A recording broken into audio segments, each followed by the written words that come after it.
First tonight, it's day 2 of testimony in the deadly DMAX shooting trial, and several key witnesses took the stand for the prosecution.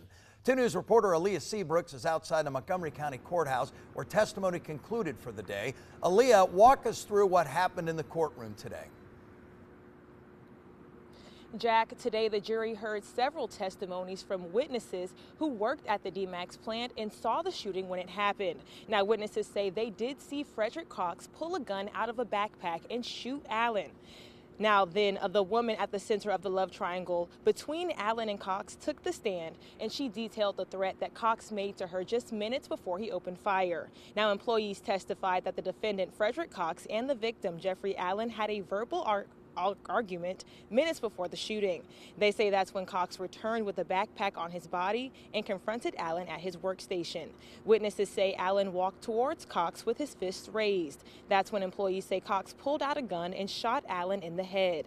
Allen's girlfriend at the time had previously dated and lived with Frederick Cox, but 2 weeks before the shooting, she moved in with Allen. She told the jury that before the shooting, Cox said if she did not unblock his number, he was going to kill her, Allen, and himself. We are not airing video or audio of her per a court order. None of the other witnesses will be shown or named, but we can share their voices. Hear one employee as he describes the words of Frederick Cox after he saw him shoot Allen. Do you remember hearing Mr. Cox say anything? I don't remember after the first shot. All I remember after, the clip was.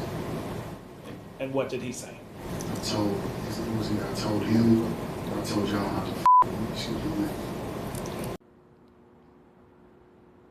A DMAX shift leader also testified that he had a meeting with Cox and the ex-girlfriend just 1 week before the shooting. In that meeting, Cox and the girlfriend were told that they should not see each other anymore at work.